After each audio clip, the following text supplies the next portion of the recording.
This is the FAB Dynamic key works. Let's try to pick it.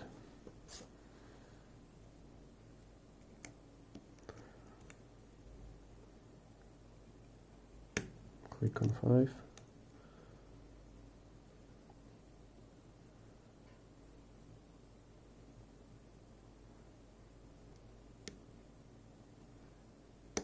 Click on 2.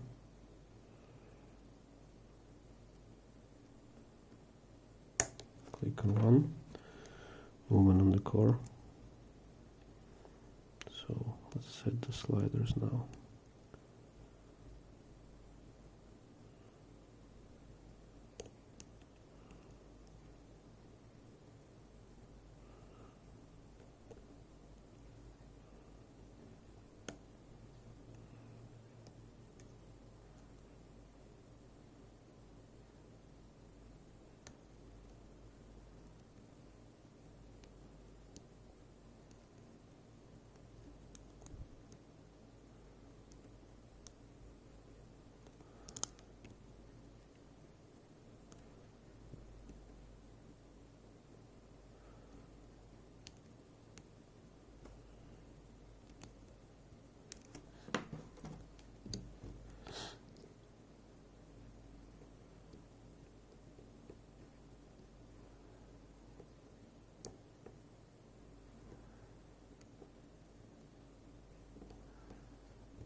And we got an open. And I really need to hurry because I got like 4% of battery. So let's just get this thing.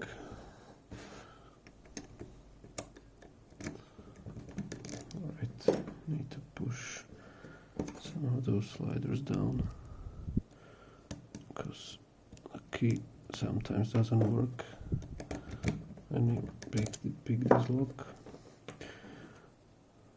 I guess the core just doesn't like to be turned without the key inserted. Okay, it works now. I really need to hurry.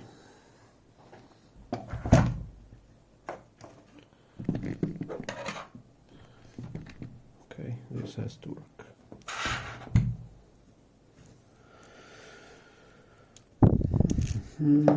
So this is a very unique designed lock from the FAB. There's nothing quite similar in their portfolio. What the fuck, how will I... yeah, I did it like this. Because it utilizes 8 sliders that directly block the core. Really one of a kind from FAB.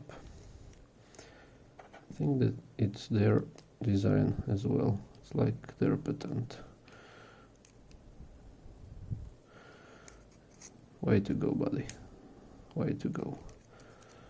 Okay. So I don't have my follower ready. Need to hurry. Okay, push this out. Good. Alright, so now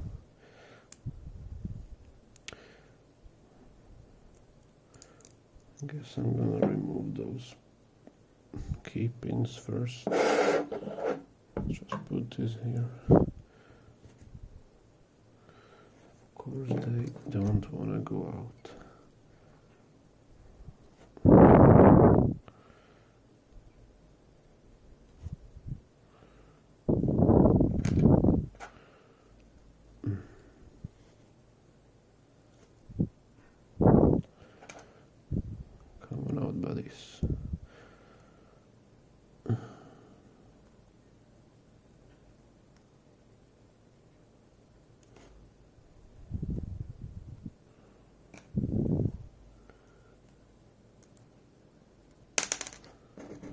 That was 4 and 5. Nice. Now I need to remove those sliders as fast as possible. Alright, so you can see there are 8 of them, and if I insert the key in the wrong way, like halfway, they stick out. They stick out and they sort of prevent the core from turning, because there are little slots for them in the housing.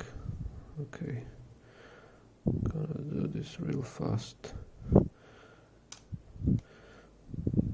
Good thing about this log is that the sliders are marked by little numbers, so if you remember that, you don't have to worry about scrambling them.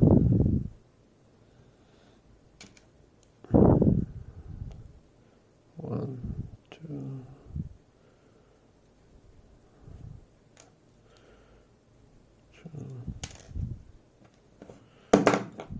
sorry, I'm in such a hurry. 3, 4, and I think this was 2, right? Okay. Now the drivers. There's really not much happening in terms of drivers. They're all standards, which is a bit disappointing because I can imagine that this lock would be a lot more difficult if they used at least some security pins. Okay, can remove the springs, why not?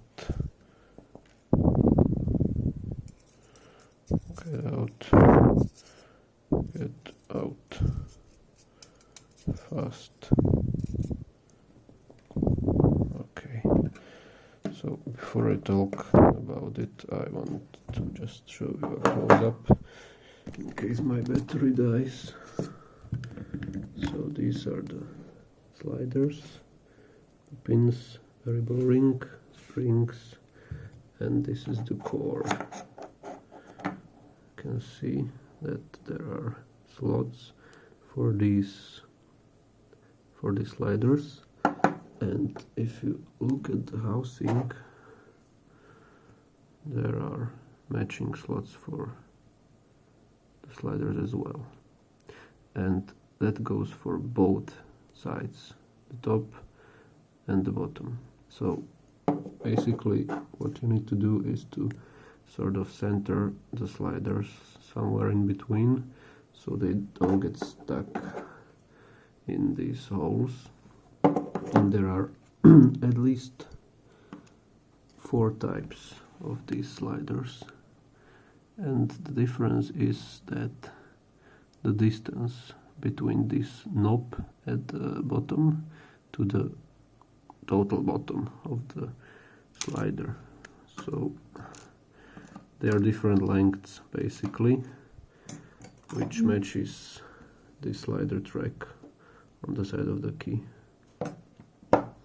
Alright, so I think I managed to do it all before the battery died, so that's nice, and hope you enjoyed this video. I think this lock has not been gutted on video before, so I'm pretty happy about it, and thank you for watching. Maybe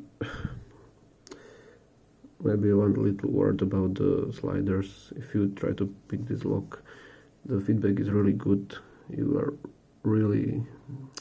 can really tell when a slider is binding because the binding force is applied directly to the slider and not mediated by something like a sidebar. So that is good, and there are no false gates on these sliders, so it's kinda easy to leave them. The main problem in this log is the compressed keyway.